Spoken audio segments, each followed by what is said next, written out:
They say we are friends. So this is even easier than we all thought. It will be. So I think for me, it's more like what is bringing us here is the evolution of your brand. I first of all heard of you 13 years ago when you heard 13 to 14 years ago when you competed for a fashion event in Bielsa. Bielsa Fashion Week. Bielsa Fashion Yeah. Week, done by what's his name, Lexi Mojo Eyes, I think. Yeah, in collaboration with the state In government. collaboration with the state government. And from then on, like a year or two later, I now met you at Fashion Friday. Mr. Martins is his name, I think. The event was done at Presidential. Tell us how, let people know you as well as I do in terms of your passion for your business that has brought you this far. Okay, thank you. First of all, my name is Doris Gam-Dede, and I'm actually the CEO and the creative director of the brand Jazz Effect Designs. Oh, the question, the evolution of Jazz Effect. Yes. I can't actually start saying anything without going back to what my first love was, which was fine and applied art. I was an artist. I drew, people with pen, charcoal pencil, and progressed into using oil on canvas. For me, I didn't know that was going to set me up for something bigger, which is now fashion. I said something bigger because art is big, being an artist is I know it's all comprising now, but for me then that was all I knew. Doris, you're an artist, you just draw, you paint. And yes, as time went by, I knew that wasn't a course or a potential that was going to give me that. I knew I was going to fly at a very young age. I knew that. But somehow I didn't see myself doing that with art at the time. But I loved it. It paid some bills, but it didn't do enough. So when I progressed into fashion, for me, it was just a smooth transition because even back in school in the university then, I knew I will never wear a piece of clothing the way I bought it.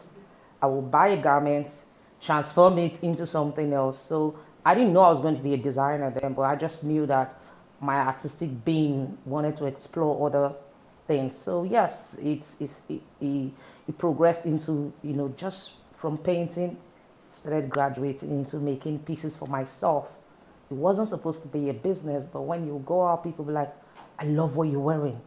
Take me to your tailor, take me to your... Then the word designer was scarce.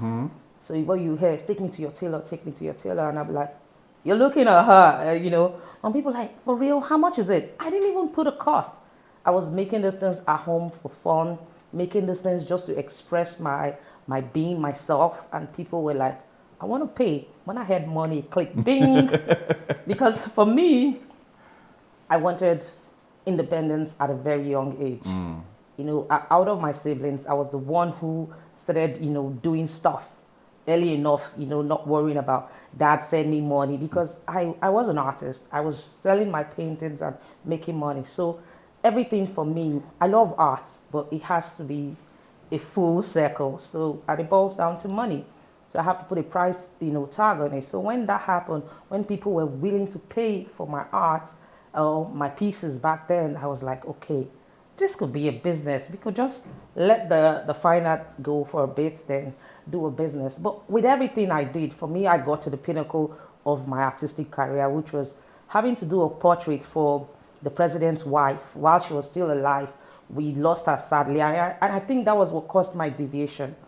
I had done a solo exhibition in Bielsa back in my home state again, where she had come in and commissioned that portrait with a good sum of money. So, and she had said, you know what, are you taking this into other states? And I was like, if the funding is there, I'll do it. She was like, why not? What's stopping you? You're a girl and I want to help. Let's do this. But she was leaving out the country for something we didn't know back then. I think it was for a medical reason, and she never made it back. So for me, when she died, I think it kind of went away with my love to want to paint and further that. It gave me that quick switch into fashion that I enjoy today. So starting off then into just making clothes and people willing to pay money for it, for me was just the joy I had. So since then I just started making pieces and people were buying and all of that. And it's turned into a brand that now everybody recognizes. People see my brand outside, they'll be like, Doris, I saw somebody wearing something in church. Like, how do you know it's me? And they'll be like, come on, your signature was there. And if you do the investigation well, it's truly one of my pieces. So for me, I'm just like, okay, I think I'm starting to hit that mark and I want it to definitely be bigger than this. So yeah, processing from fine art into fashion, it's a dream come true for me. So how have you been able to uphold your values as a brand? Because I think that every brand in the fashion industry should have values, what makes it tick, what it's sort of like what I like to call an identity. How have you been able to hold your brand's identity from when you started as an artist till where it is now? Basically, for me, it's not been different. I wanted my brand to be for the everyday woman. Like when I say everyday woman, you could be a celebrity and be an everyday woman. I wanted my pieces to be accessible to almost everybody. So what that means is I knew it was going to be affordable. And I use the word affordable, not cheap, because I still had my imprint there, my artistic imprint. I tell people that there's no way I'll make something without an art aesthetics around it. It's just not me. You understand? So I'm able to transcend my artistry into fashion now. And when you look at my pieces, you would see, no matter how simple they are, you would see that artistic thing behind it. It's something that's inborn, because when I grew up and we went to school and they were telling us paintings, when it comes to an art painting, you're talking about texture, colors, form. When you look at all those things, they're like different dynamics. That's how I treat my fabric. I would put texture and form where usually people be like, it won't go. I would make it fit seamlessly. So these are the things that I do that people tend to now look at and be like, that's a jazz effect piece. She's the only person that will bring this color and this color, and later on they just seem to merge and marry, seamlessly. So things like that just make my pieces stand out from every other designer, and I like it because I am the one not to conform to what people are doing. I call myself a designer these days because I now release collections. But before, all I wanted to do was be a designer who owns a boutique. What that means is that I am the designer. Instead of having different designers in your boutique, you're the designer now bringing different styles for different ages, for different eras, for different seasons. You're putting them all in a store with your name brand around it. So that's the new thing. That's the me now. That's in as much as I get into fashion shows and I pick a team and I stick with it for that season, I still go back to my boutique where I make different pieces to cater to different needs for people at every given time. So people walk into my store, like the other day I got a call, oh, my friends just came in from out of town. They're not even Nigerians. They're from Saudi Arabia, but they're going to be attending the Nigerian wedding. Do you have something? Because it was a last minute thing, so there's no need to come in and book in an appointment. They just wanted to pick something off the rack. And I was like, yeah. And they came in, they found what they needed, because we stock different things for different occasion, for different age range, for different ethnicity. People come in these days and be like, oh, sorry, that's a bit too revealing, I can't wear. We still got you, because we got some conservative clothes, we got some, a bit propagative, but not so much, because the Jazz Fed brand is not even that kind of brand. So I am that designer that is now multiple designer in one. So I say that because we make different pieces now, but we still have things we're true to, and people look at it and be like, okay, that's the Jazz Effect aesthetics. Yeah, so we do. Okay. So for me, I always also still think that inspiration is everything.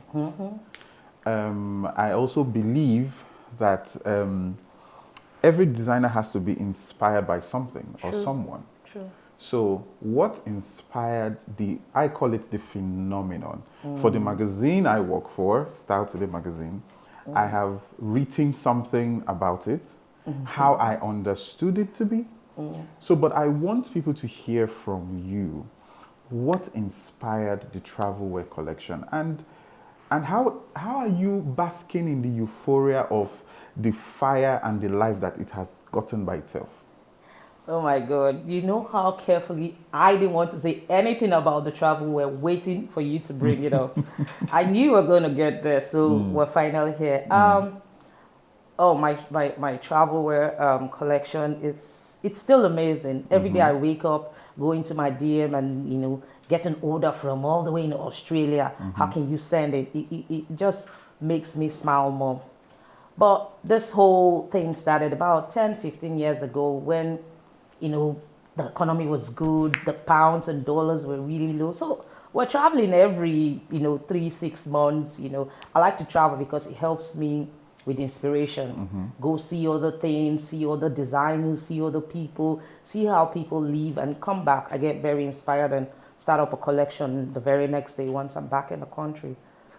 But I'm someone that is I plan everything. You understand? So people look at me and be like, oh, she's got it all. No, it's just planning and precision for me.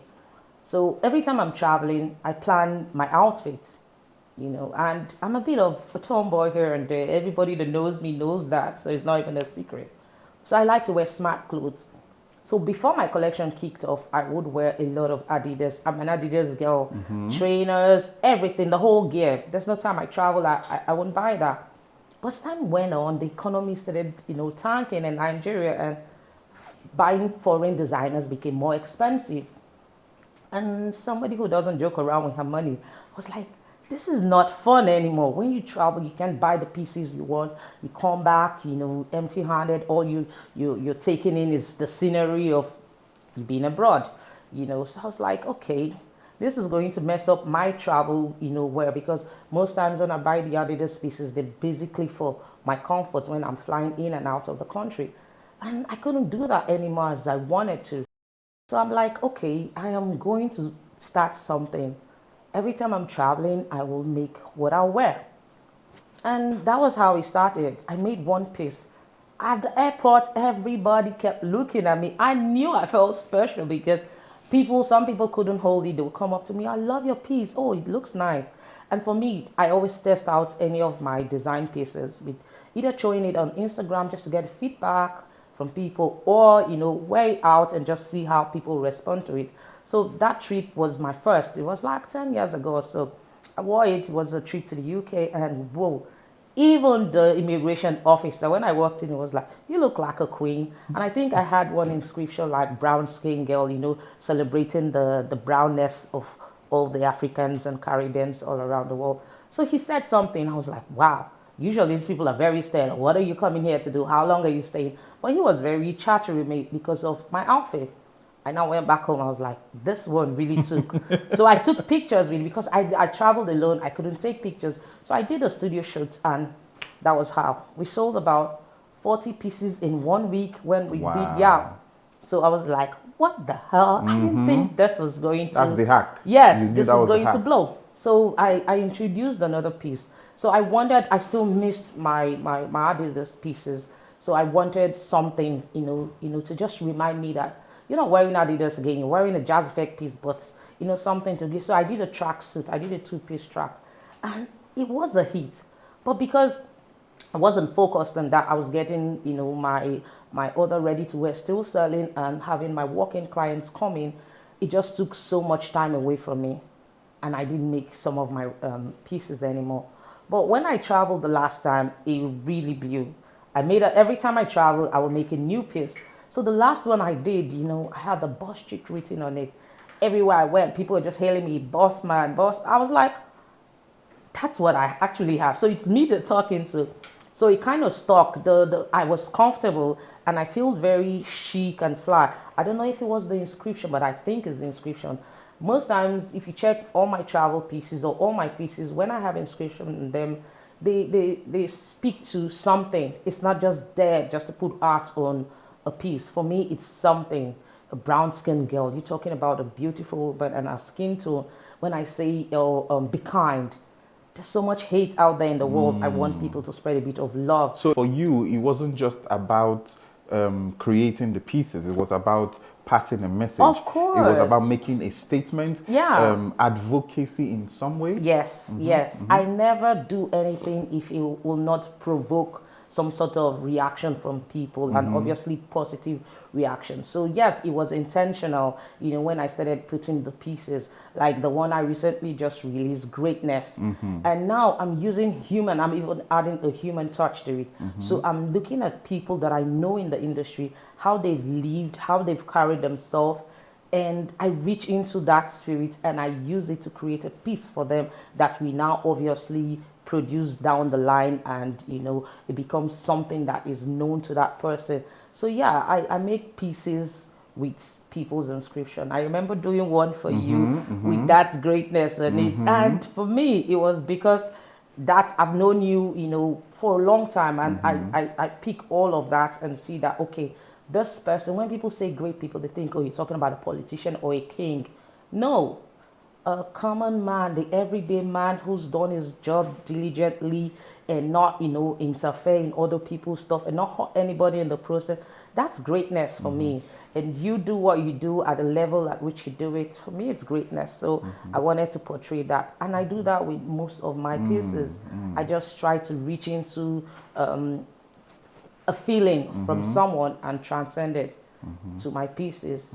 I think in this question you also asked, what inspires you? Nature is what inspires me. Every time I wake up, people talking to me, I've gotten inspired by someone just saying something, and I went in and I sketched out a piece and I gave it to her because she was a customer and she wanted something, but she was saying something else, and I picked from that to do this. And sometimes when I drive, maybe I keep saying, you see how I started my story for fashion, but with art first, because that's what we do. They just take us outside and be like, draw this scene. So you have to figure out, the colors of the grass, the sky, and everything, and merge all of that together to put out a great piece. That's what I still do with fashion. I just take things around me, through life or stories, or just being in the presence of people, the way they look, their feelings inside, and I take that and I turn it into a piece. So yes, all of that inspires me. Another thing is, people see you, Jazz Effect, Doris. I know some certain things that I think they think you're not human. They think you don't have a heart. They think, this is honest talk, right? Okay. They think you don't have a heart. They think you're mean. They think you're... but I think the question here is, how have you been able to manage your personal life, that's your son, and then business? How have you been able to marry the both of them together and yet look the way you do, sound the way you sound, achieve the things you've achieved? 16 years in business and counting. Let me correct you, it's 18. 18. Sorry. 18. It's 18. We're waiting for the 20th. Yes. Okay, now let me even go back to, because you said that and moved on to something else. Let's go back to where people feel I'm almost not human. And I if you look at history, and these are women I look up to, from the likes of late Dora Kuyili to Michelle Obama to my very own Chimamanda Adichie. All the things you had said to me that people say, oh, she's very stern, she has no heart, she can just brush off things. They say those about those women, and I'm not even anything close to the things that they have achieved. So for me, it's only, that's why I was smiling when you were saying those things. Those are strong things for people to say about somebody. And most times the people that say that about me don't know me. Because if you know me, you know that I'm like a marshmallow, like very soft. I walk away from conflict. I walk away from anything that's going to just make me argue and go over things. I just let it go. And sometimes people see that as me being rude, or I just don't have the energy to pay into that because I'm busy. Like you said, I'm a single mom, and I don't let that show every day. And I've chosen to raise my son by myself and give him everything that I can, what a mother can give to a son, which is let him know. From now, we started talking about ambition for him. We started talking about what he wants to do, how he then character again. I instill that in him every single day. I instill that in him. So I want him to be the best version of himself, to be as successful as he can be, and that takes training, that takes time. So I try to balance everything, my work, and I'm fortunate to have a son who is in love with what I do. I am the one who's trying to shoo him away from that, because I'm like, I want you to be a tech engineer, or all these tech boys, they're doing so much. I want him to do that. He says he wants to be an engineering, but he loves the lifestyle of fashion, and he loves the fashion business. You understand? He will come to my store. He will tell customers, "My mom is the best. You need to pay her more." And they all look at him and laugh. It's something he does, and he gets involved in all of the things I do for the interest, because he sees how passionately I throw myself into it. So he must like, my mom loves this. I'm gonna love this. So he loves it. I'm just the one who's like, I would rather want you, take on a different path. But at the end of the day, if this is what he says he wants to do, I'll support him. So me trying to, put all of that together, it just shows strength. And when people see women who's got strength, they get threatened. Yeah. They get threatened. It takes another strong woman to be close to someone like me and be like, you know what, we can vibe. Yeah. I vibe with strong women. I get attracted, I get propelled to strong women, because I want to learn one or two things from them. I don't see them as a competition. I don't see them as a barrier to my success. I just see them, we could all walk through, maybe a stepping stone to, same direction or different paths, but I don't see people who's, bold, who's strong, who believes in something and they fight for it. That's who I am. So if you call that being mean, I'm sorry. I cannot change that. It is who I am. I see something and I want it and I go for it. I don't do stuff to hurt anybody. I do it based on my conviction and what I think is right. And I just follow through. So it doesn't even matter. It's the fashion industry. People will talk. People are not going to have the best things to say about you regardless. And it's sad that it will be coming from people who truly don't know you. So you see, I think that I don't think any great person in life has not had a bit of ups and downs in terms of a bit of people not understanding. I'm sure the name Mark Zuckerberg would have said, oh, I want to open Facebook. We are a community online, on social media, online, where people can gather and say their thoughts and stuff. I'm sure a lot of people will be like, excuse you, but look at the story down the line. People must have thought he was crazy. I know. But I think today the case is different. So how is it that in Port Harcourt, people say Port Harcourt is hard. People say Port Harcourt is difficult. It is. People say Port Harcourt is, I watch comedy shows and I hear comedians say, if you're able to thrill the Port Harcourt crowd, you have done something good. So, how have you been able to do 16 to 18 years in Port Harcourt that they say is difficult? What is your hack? I'm not going to say tell us your secrets, but what is that thing that keeps the lights in your business on, that has kept the business going?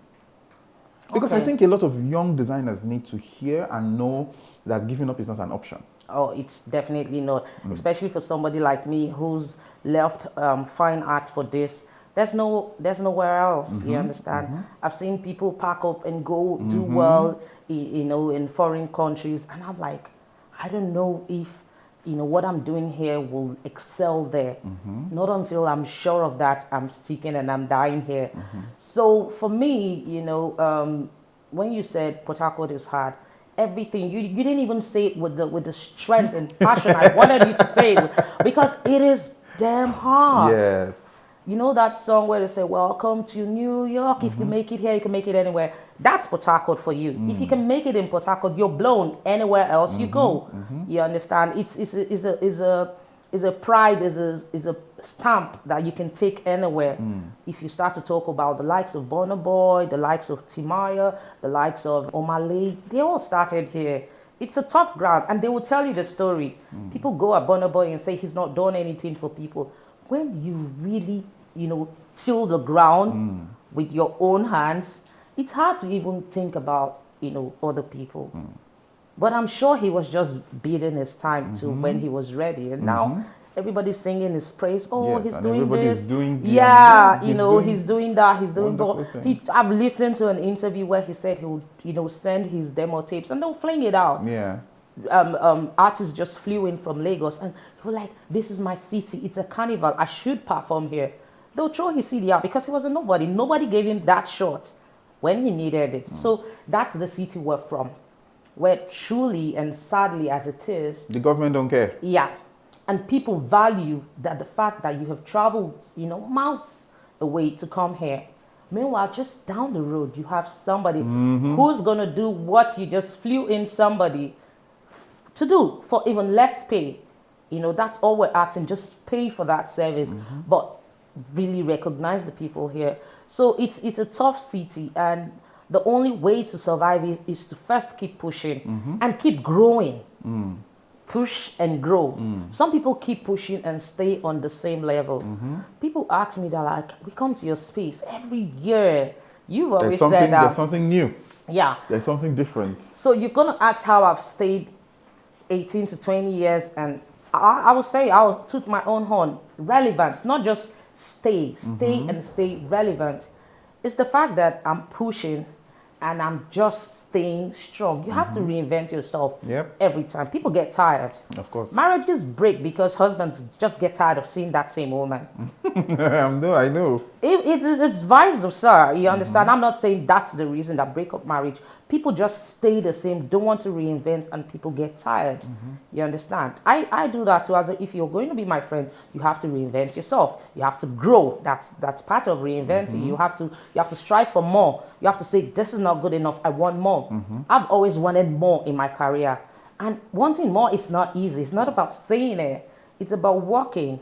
I have sleepless nights because I want more. I don't take vacations anymore because I want more. So it's a lot of work when people just be like, oh, she's everywhere. I don't want to be everywhere for being everywhere. I select fashion shows that I attend. I select places I want to be seen at because I am now building a brand. I want the brand to be aligned with something, not just any rubbish. So you being in the fashion industry and staying and being relevant is what you do. I know how my brand started. I started from my bedroom. People will come, shift my clothes on the bed, sit down, try some of my shoes, be like, oh, that's my private life. But that was all I could afford then. And after, people invading my privacy that much, I was like, okay, you know what, this is not going to fly. Bags that you don't want to let go of. A friend is like, I like that bag. I got to have it. So I'll be like, you know what? I moved out to my garage. From my garage, I'll be like, this is not working. And it blew up to what it is now. So for me, it's not just saying, I want to be a fashion designer. Have you got the drive, the zeal? Skill is one of it. But you need all of these things to go. I've seen really good designers. And I'm like, what the hell? What are you doing? Nobody knows you. Nobody knows your name. I can literally walk into the market and I say Jazz Effect and Women Tone. It's bad that I go to the market, people are like, Jazz Effect. I'm like, I don't know, it's like on Facebook and Instagram. So for me, that wouldn't just happen. Yesterday, my son did a very funny thing. He's crazy about tech, so he carried the phone. I was like, you know what? You keep talking about you being popular. I want to test it. He carried my phone and he did a Google search. He'd be like, Jazz Effects. And he was like, if nothing comes up, Mom, you're not popular. You're just bragging. And when he said Jazz Effects, I knew it would definitely pop up because I've done loads of interviews and the internet just keeps soaking things like that and storing them. So when he popped up, he was like, Mom, you're really popular. He was like, let me try something. When he has a brand that we're still just nursing and being so busy to help him push it. So he called his brand and nothing popped up. He felt sad and he was like, oh, Mom, nobody knows me. I was like, in time, don't worry, in time. And he was like, you know what, I'll try something. He said, Jazz Effect Son, and something popped up. Because most time I kind of intertwine him with my business and all that. But what I'm saying is being in business, staying for this long, just having that longevity is hard work. There are times that I give up a lot just, to And you see the funny stuff, people don't see that part. Oh, I give up a lot. I break down easy these days because I'm not as young as I used to. So when I don't get enough sleep, when I don't get enough rest, worrying about deadlines, meeting, now that, the brand, the ready-to-wear brand, the travel wear is doing so well, we're getting different orders from, or when I mean all over the world. People are calling from Ghana that want to pay in CDs, and I don't have an account that can take that yet. They were like, oh my God. I was like, can you do Naira? They'd be like, no. Okay, can you do dollar? Because we can accept that for now, you understand? So when you have those kind of people purchasing from you, you think you're going to just sit in your bedroom, collect that money and not make that order get to that person. It's a lot of work. I am yet to see, someone in the fashion industry who is putting in the time, the sweat that I'm putting. From where I'm sitting, I'm going to say that in Port Harcourt, because it takes a lot of work. It takes a lot of work. People just say like, oh, she's a boss. And I get to my shop before every other person gets there. I get to my showroom. I literally open up the place. I get there at 8. My staff's coming at 9. So being a boss it's all good and fine, but are you ready to put in the blood, the sweat, to make it a reality, which is what I do. And I'll keep doing it for as long as I would, because I love what I do. It makes me happy and it puts food on the table. So why not? So I think to wrap it up, I think we are just going to say that blood and sweat translates to success. It does. And also, what would you have to say to a designer that is giving up now? Because every day we see Gen Zs, we see new brands spring up even in our city here in Port Harcourt. What would you have to say, especially to the brands owned by women? Yeah. Especially to the brands that tailor and cater to women. What would you have to say to that young lady somewhere right now that is about to give up? I would say don't, because we've seen brands, even pack up and come back even stronger. But if you need to, shut down to take a breather, it's fine. That's a strong thing to say. Because you always get motivational speakers say, don't give up. Yeah. Keep going. No. Even if it is just keep going. No. You can do this. So why are you going through that route? Why are you saying you can take a breather and you can come back? What makes you feel like they can come back? Because there's something, the fact that you're struggling, there's something you haven't done. There's something you're not doing right. That's why you're struggling. If you were doing it right, you wouldn't be. There's a brand, it's called Grassfield. Yeah, I think it's London, and now they're saying that they have a production site in Nigeria. I've seen them around, the Instagram for a while now. And last year, they closed up. Early, I think it was either last year or just after the COVID year, they closed up. I was like, they were everywhere. People, because they were international based, it was easy for, Nigerians in diaspora to shop from them. Be it in London, America, Canada, people were shopping from them. So I looked up to them. But they shut down while I was still doing business. Wow. In fact, while I was just even starting to thrive and skyrocket. But I was worried. First, a healthcare, and maybe I like the brand because it's owned by twins, twin sisters, just like me and my twin sister. But they seem more a bit alike. We're fractional twins, me and my twin sister. But maybe that was what dragged me to the brand. But I could see their persistence. These girls didn't give up.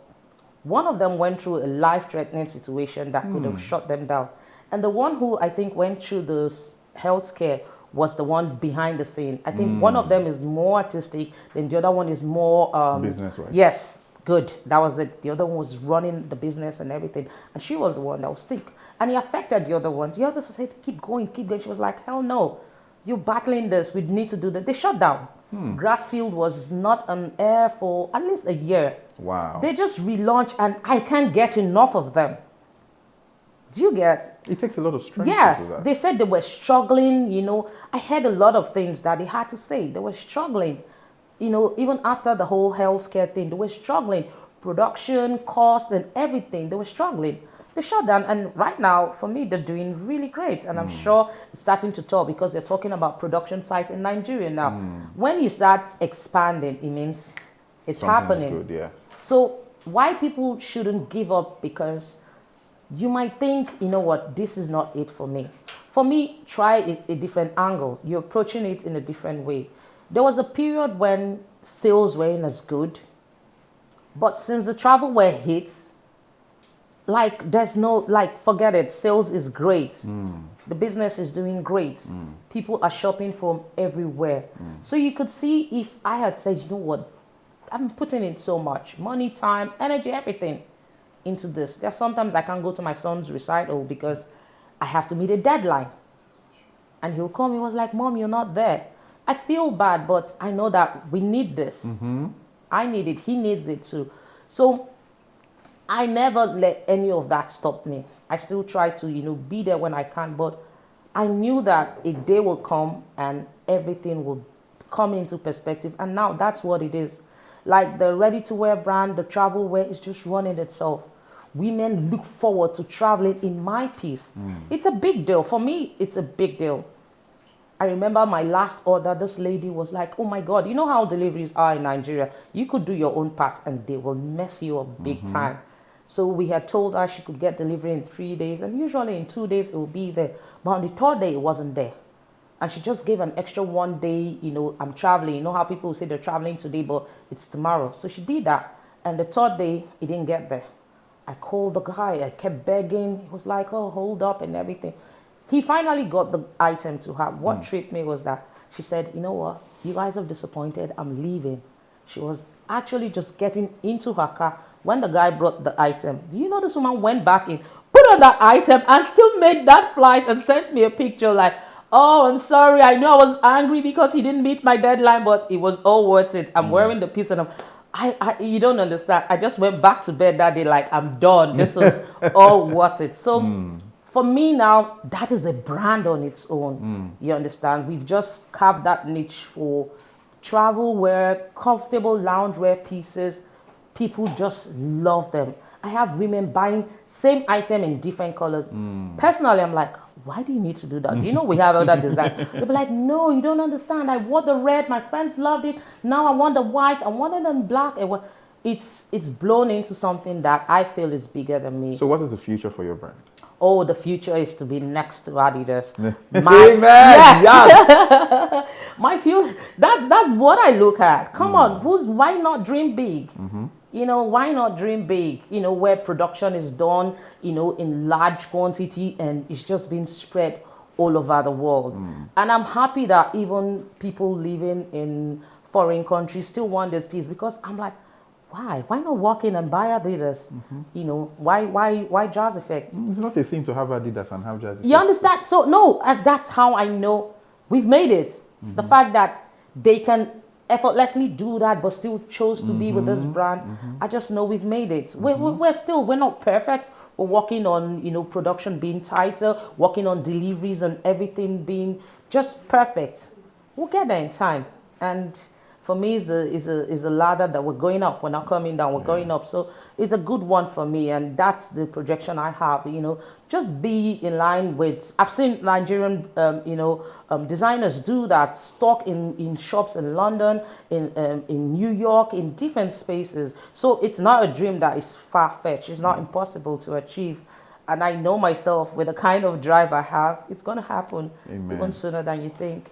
Thank you so much for the conversation. Thank you.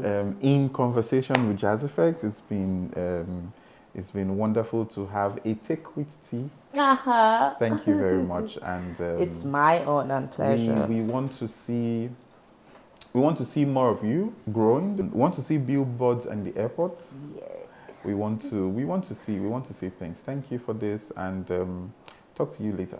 Thank you.